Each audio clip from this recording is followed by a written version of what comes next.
लोकसभा चुनाव 2024 को लेकर भारतीय जनता पार्टी ने दावा किया कि एनडीए के साथ मिलकर हम 400 सीटें जीतने जा रहे हैं। इसी बीच समाजवादी पार्टी के कद्दावर नेता और राष्ट्रीय महासचिव प्रोफेसर राम गोपाल यादव ने कहा है कि हम उत्तर प्रदेश में 80 में से 40 सीटें जीतेंगे। इंडिया गठबंधन के नेतृत्व में उनकी जीत होगी। इसी पर बातचीत के लिए हमारे साथ जुड़े हैं कैबिनेट मंत्री अनिल राजभर जी। हम उनसे बात करते हैं। आप लोगों को ही दावा का पलटवार किया है उन्होंने और कहा कि सत्ता विरोधी लहर चल रही है उत्तर प्रदेश में। देखिए, इन लोगों का खाता भी नहीं खुलना है, ये बात निश्चित है। अब रामगोपाल जी को दिन में सपना कहाँ से आया, ये जरूर शोध का विषय है। हमको लगता है कि 2022 में जिस सर्वे कंपनी ने उनका सर्वे किया था और बताया था कि उत्तर प्रदेश में 400 विधानसभा वो जीत रहे हैं, लग रहा है उसी कंपनी के झांसे में ये फिर फंस गए। ज़मीन पर तो कोई काम है नहीं, ना ही ज़मीन से कोई लेना देना इन लोगों को, तो दिन में सपना देखना शुरू कर दिए। इस बार खाता भी नहीं खुलेगा। पूरा पूर्वांचल, पूरा उत्तर प्रदेश भारतीय जनता पार्टी एक तरफा जीतेगी। 80 की 80 सीट हम जीतेंगे, इस संकल्प के साथ हम लोग काम कर रहे हैं। कोई नई बात नहीं है। जब कभी भी परिणाम प्रतिकूल आते हैं तो हम उसको हार के रूप में नहीं देखते, हम लोग सीखते हैं। कुछ सीटों पर 2019 में अनुकूल परिणाम नहीं रहे तो हमने 5 साल संघर्ष किया है, 5 साल काम किया है।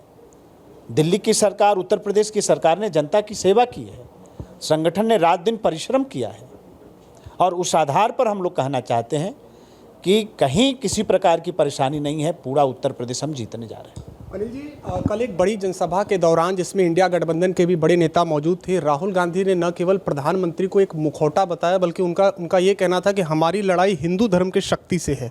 जिसके बाद प्रधानमंत्री मोदी जी ने भी आज एक जवाब दिया है कि हम अपनी जान की बाजी लगा देंगे लेकिन नारी शक्ति का अपमान नहीं सहेंगे।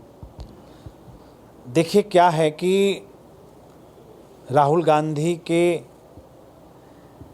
धर्म के, आप धर्म पर कोई गारंटी से कोई बात नहीं कह सकते। इनका धर्म है, नहीं पता है क्या धर्म है।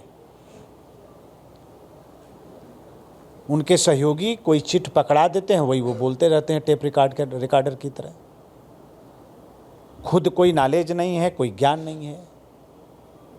जब देखिए तब सनातन के खिलाफ बोल देंगे, हिंदू धर्म के खिलाफ बोल देंगे। इससे जनता प्रसन्न होने वाली नहीं है। ये जो तुष्टीकरण करने का जो प्रयास हो रहा है, अब उसमें भी जनता फंसने वाली नहीं है। अब ये सब बात बहुत हो गया। आपने 50-60 साल देश चलाया है और देश को यही सब दिया है।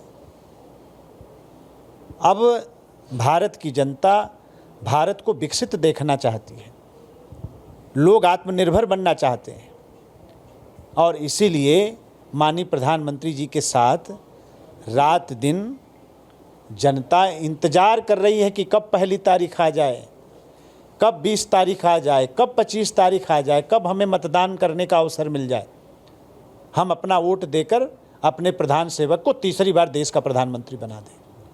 तो इन लोगों को आता पता है, इन लोगों के बस की बात नहीं है। सवाल इसलिए कि आप कह रहे हैं उनको धर्म की जानकारी नहीं। उन्होंने कहा कि भगवान बुद्ध और भगवान राम ही कहते हैं कि नफरत के बाजार में मोहब्बत की दुकान खोलो। उन्होंने तो ये तक कहा। ये सब नकली लोग हैं और नकली बात करते हैं और इनके शब्द भी नकली हैं, इनके विचार भी नकली हैं, इनकी भावनाएं भी नकली हैं।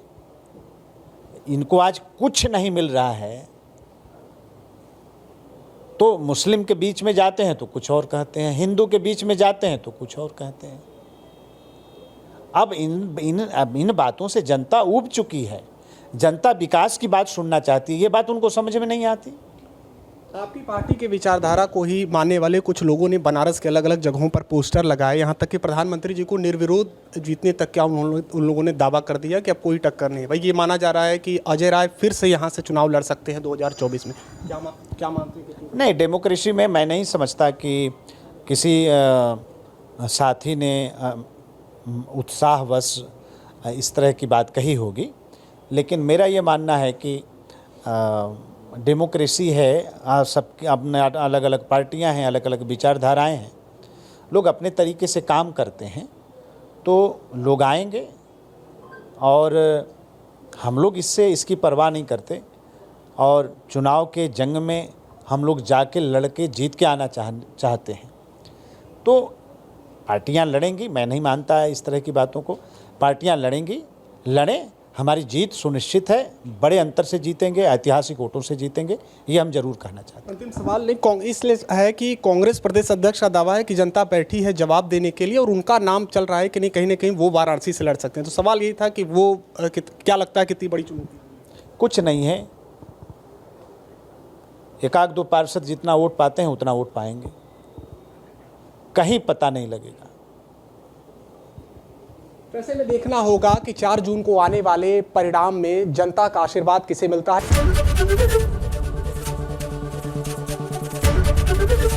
एबीपी गंगा, खबर आपकी, जुबान आपकी।